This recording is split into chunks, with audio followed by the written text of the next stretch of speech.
नमस्कार दोस्तों, स्वागत है एमपी ऑनलाइन टेस्ट चैनल में। आज का हमारा दूसरा लेक्चर है। पहले लेक्चर में हमने भी मध्य प्रदेश का इतिहास कवर किया है। आज के चैप्टर में भी हम उस सिलसिले को आगे बढ़ा रहे हैं। सबसे पहले हम जानेंगे कि इतिहास के जनक यानी पिता कौन है। इसके बाद हम इतिहास की पूरा डिटेल को अध्ययन करेंगे, मध्य प्रदेश के इतिहास को। तो इतिहास के पिता या जनक के रूप में जाने जाते हैं हेरोडोटस को, जिन्होंने हिस्टोरिका नामक पुस्तक की रचना की है। तो इतिहास के जनक कौन है? तो हेरोडोटस हैं। इन्होंने हिस्टोरिका नामक पुस्तक की रचना की है। आज के वीडियो यदि आप लोगों ने देख लिया तो इतिहास का पूरा कंसेप्ट अच्छे से समझ में आ जाएगा, क्योंकि इसके बाहर आप लोगों को नहीं जाना है और न भटकने की आवश्यकता है। जो भी कंटेंट दिया जा रहा है वो बहुत ही रिसर्च करके बनाए गए हैं। तो मध्य प्रदेश का इतिहास को हम साक्ष्यों के आधार पर 3 प्रकार के इतिहास को देखते हैं। पहला है प्रागैतिहासिक, जिसे हम प्री हिस्टोरिक पीरियड के नाम से जानते हैं। एक है आद्य ऐतिहासिक काल, जिसे प्रोटो हिस्टोरिक के नाम से। इसके बाद ऐतिहासिक काल, हिस्टोरिक पीरियड के नाम से जानते हैं। तो प्रागैतिहासिक काल के अंतर्गत ऐसा समय रहता है जिसका लिखित साक्ष्य उपलब्ध नहीं है, केवल पुरातात्विक साक्ष्य है। जाहिर सी बात है कि जब हमारा मध्य प्रदेश का प्रागैतिहासिक काल था, उस समय न तो मानव को पढ़ने लिखने और न ही कोई कलाकारी करने का उसे नॉलेज था। वह तो केवल शुरुआती युग में पाषाण यानी पत्थरों के साथ वो चल रहे थे। तो इसीलिए कहा गया है कि प्रागैतिहासिक काल जो कि ऐसा काल माना जाता है जिसका कोई लिखित साक्ष्य उपलब्ध नहीं है, केवल पुरातात्विक साक्ष्य है। जैसे मान लीजिए पाषाण काल यानी स्टोन एज। शुरुआती समय में पाषाण काल से हमारा मध्य प्रदेश का इतिहास स्टार्ट होते हैं। आद्य ऐतिहासिक क्या होता है कि प्रोटो हिस्टोरिक पीरियड, ऐसा समय जिसका लिखित साक्ष्य है परंतु उसे पढ़ नहीं सकते।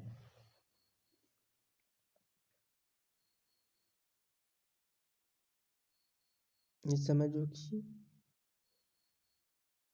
लिखित साक्ष्य था लेकिन उसे पढ़ नहीं सकते थे। जैसे हड़प्पा सभ्यता है और वैदिक सभ्यता, इनके लिपियों को नहीं पढ़ सकते हैं, केवल अनुभव या महसूस कर सकते हैं। इसके बाद हमारा आ जाता है तीसरा है ऐतिहासिक काल। इतिहास हिस्टोरिक पीरियड, ऐसा समय जिसका लिखित साक्ष्य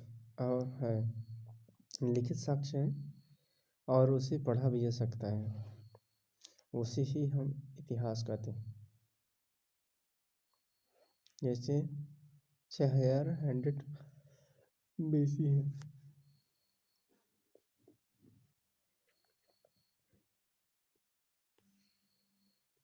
प्रागैतिहासिक काल को और हम डिटेल से अध्ययन करते हैं।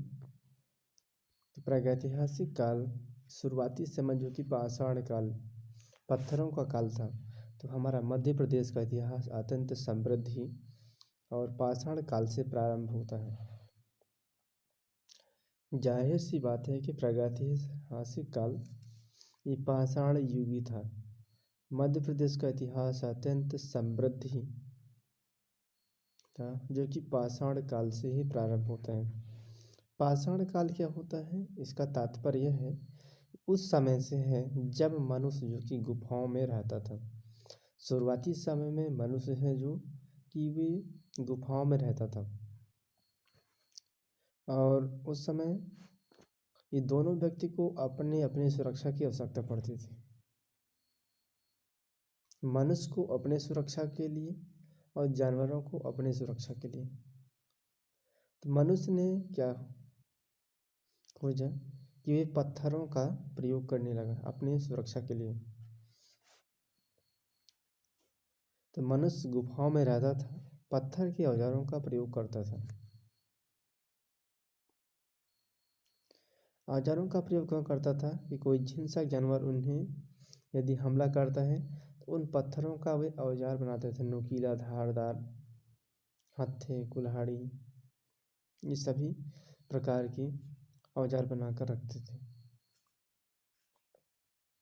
इसके बाद पाषाण काल आ जाता है। पाषाण काल भी यह पत्थरों का युग था।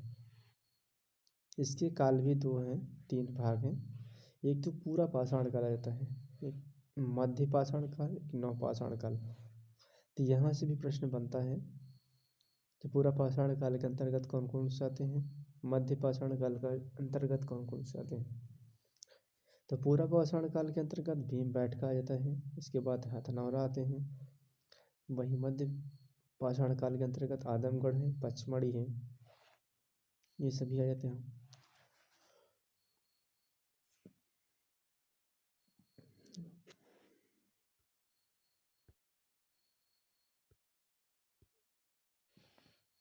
पूरा पाषाण काल, इस काल में जो है कि मनुष्य जो है स्थायी अस्थायी निवास करता था।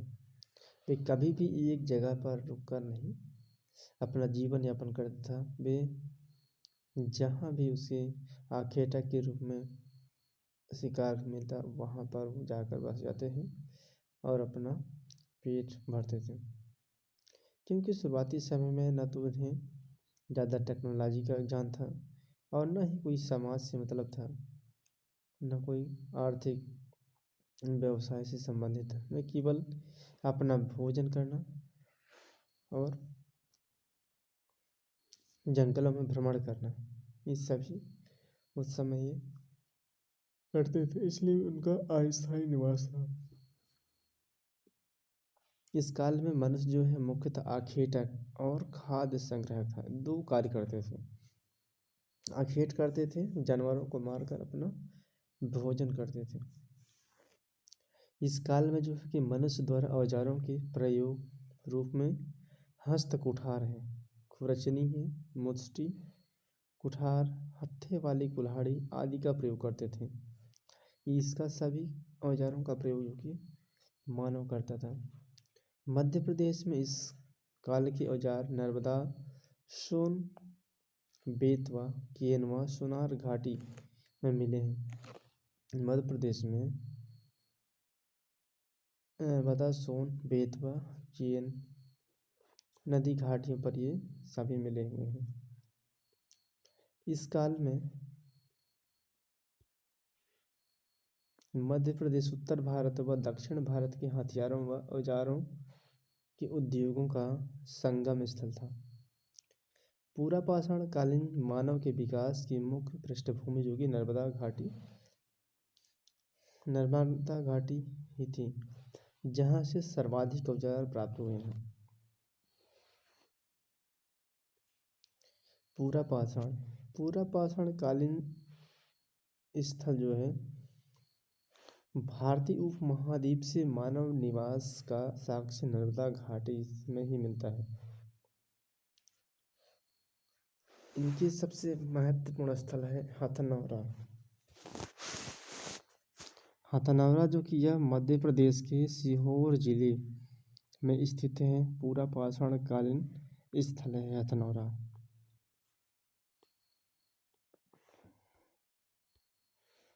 यहाँ से 1982 में श्री अरुण सोनकिया द्वारा मानव खोपड़ी की खोज की गई। यह मानव खोपड़ी सबसे प्राचीन खोपड़ी है जिसे नर्मदा मानव नाम दिया गया था। इसके अध्ययन में पता चला कि यह 30 वर्षीय युवती की थी। हथनौरा से ईस्ट गार्डन का साक्ष्य विलुप्त हाथी मिला है। इस प्रकार दोस्तों आज का लेक्चर हम यही एंड करते हैं। ये लेक्चर कैसा लगा आप लोग कमेंट बॉक्स में ज़रूर कमेंट करके बताएं। आज का वीडियो उम्मीद करता हूँ कि अच्छे से समझ में आ गया होगा। इतिहास, मध्य प्रदेश का इतिहास आज का हमारा दूसरा लेक्चर है। पहले लेक्चर में भी हमने कवर किया है, तो आप लोग उस वीडियो को भी जाकर देखिए, फिर यहाँ समझिए। इसके बाद हम नेक्स्ट वीडियो में फिर मिलेंगे आगे के लेक्चर में। So thank you, all the best. जय हिंद, जय भारत।